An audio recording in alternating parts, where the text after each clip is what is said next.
بمناسبة إن من يومين كان ذكرى وفاة الدنجوان رشدي أباظة ووحش الشاشة فريد شوقي.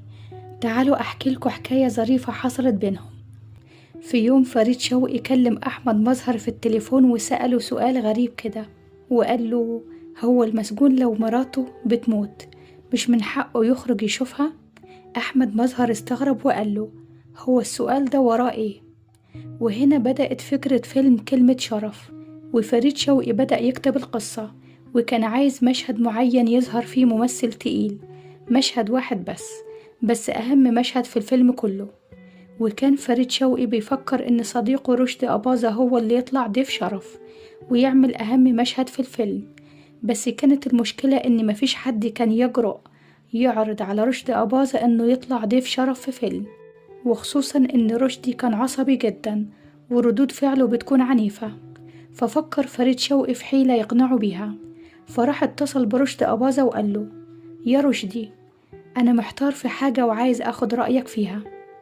رشدي قال له: قول يا سيدي. فريد شوقي قال له: أنا بعمل فيلم مع أحمد مظهر، وفي مشهد محتاج ممثل يظهر فيه مرة واحدة بس لازم يكون ممثل يخوف، مشهد يدخل فيه لواء شرطة والطبول تضرب له، ويدخل بتشريفة عسكرية تقيلة كده، ويكون شكله مرعب لدرجة إنه يرعب أحمد مظهر ويخوف فريد شوقي نفسه.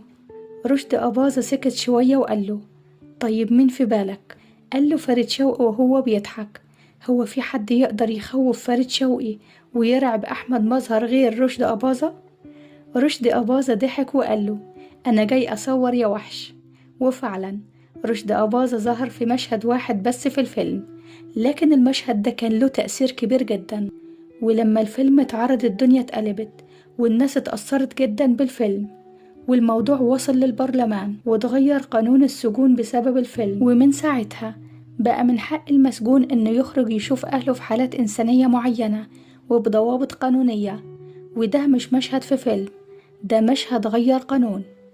تحية لنجوم الزمن الجميل فريد شوقي وأحمد مظهر ورشدي أباظة.